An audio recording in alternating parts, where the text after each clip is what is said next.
Magandang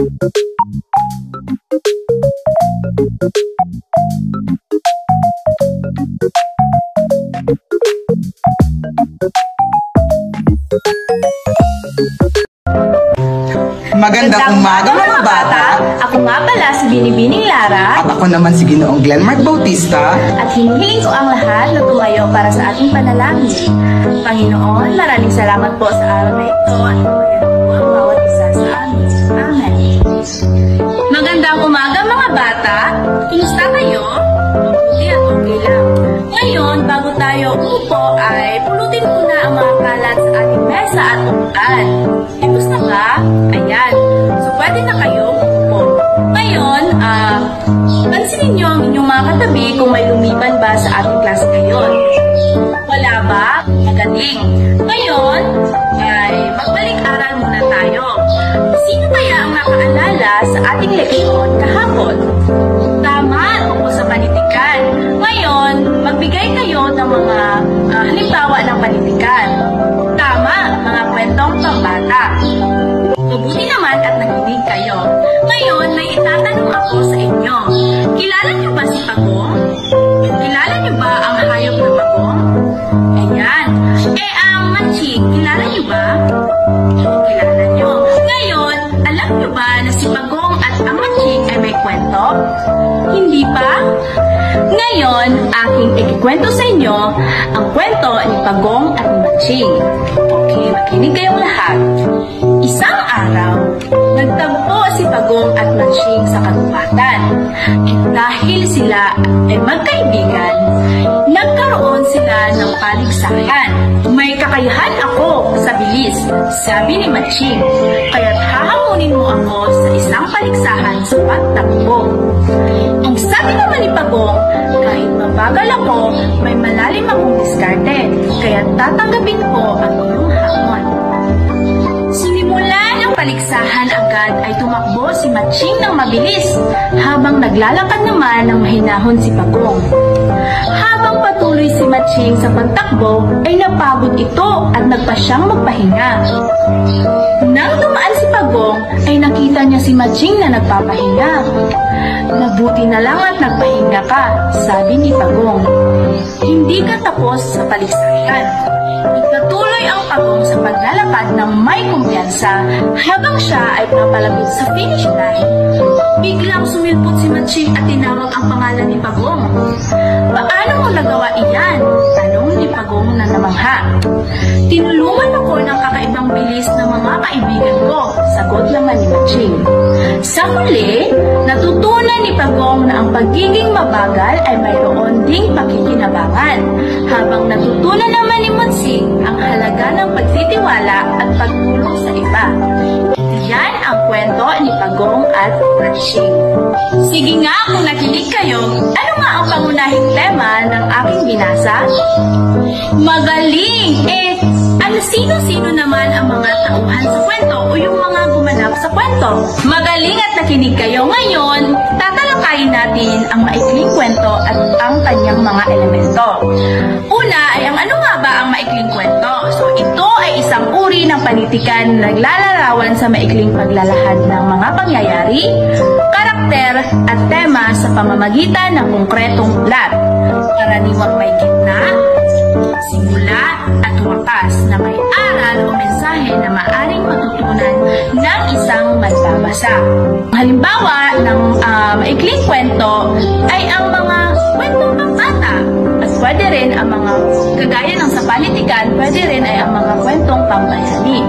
Ayan, dadako tayo sa mga elemento ng maikling kwento. Una ay ang mga tauhan kung saan sino-sino ang gumaganap sa kwento. Sila yung mga bida o kontrabida. Ngayon, sa kwento ni Pagong at ni Matching, sino kaya ang mga tauhan sa kwento na aking binabasa? Tama, si Pagong at Matching at ang kanyang mga kaibigan. Sunod na elemento naman ay ang tagpuan. Ito ang lugar o panahon panahon kung saan nagaganap ang kwento. Saan nga naganap ang kwento? Tama, sa kagubatan. Magaling mga bata, sunod ay ang plot o panghay. Ito ang pangunahing takbo ng mga pangyayari sa kwento. So sa madaling salita, ito ay ang pagkasunod-sunod ng kwento. Sunod naman ay ang tema. Ito ay ang pangunahing ideya, mensahe o paksa na ipinapahayag sa mga mambabasa. Ngayon, ano nga ang tema sa kwento ni Bagong at Matching? Tama, na kahit mabagal ka, ay may paroroonan pa rin. Sunod ay ang suliranin.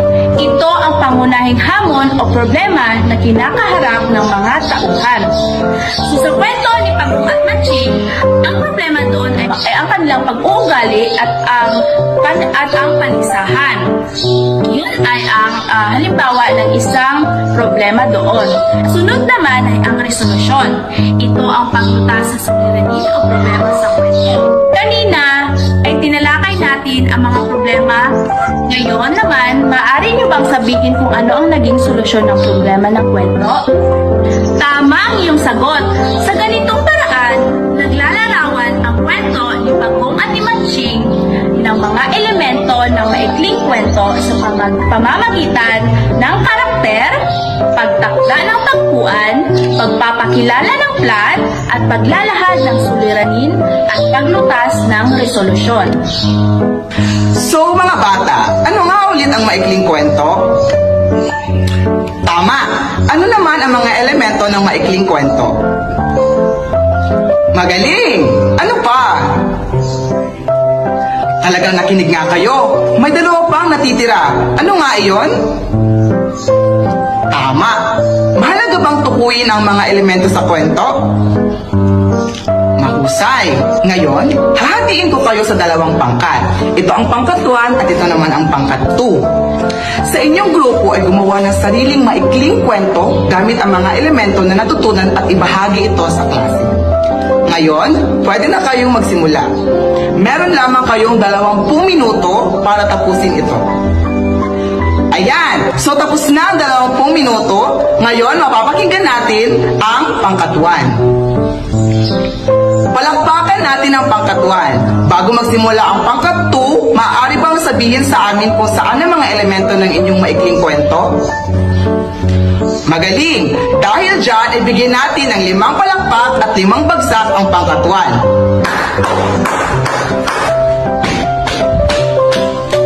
Salamat pangkat 1. Ngayon, para sa ating pangalawang pangkat, pwede na kayong magsimula. Magaling! Bigyan natin ng fireworks clap ang pangkat 2. Alam nyo ba kung paano ang fireworks clap? Ayan, gayahin nyo ako. Boom! Kayo nga? Boom! At bigyan natin ang ating mga sarili na palakpak dahil napakagaling ng inyong mga nagawa. Para sa inyong pagtataya, tukuyin ang sumusunod na elemento at isulat ito sa malinis na papel. Naintindihan ba? Magaling! Okay, number 1. Ito ay tumutukoy sa mga panuuhin sa kwento. Number 2. Ito ay tumutukoy kung saan naganap ang kwento.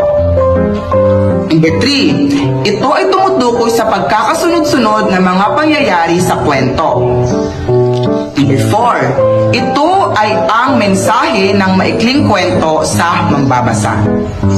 At ang huling number, ito ay tumutukoy sa problemang ikakaharap ng tauhan sa kwento. Tapos na ba mga bata? Magaling! Pakipasa sa harap at ilabas ang inyong kwaderno at kopyahin ang inyong takdang aralin. Para sa inyong takdang aralin, bumuo ng inyong sariling maikling kwento patungkol sa inyong sarili o pamilya at suriin ang mga elemento na napag-aralan. Tapos na ba mga bata?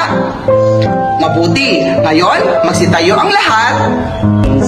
Ako nga ulit, si Binibining Lara. At ako naman si Ginoong Glenmark Bautista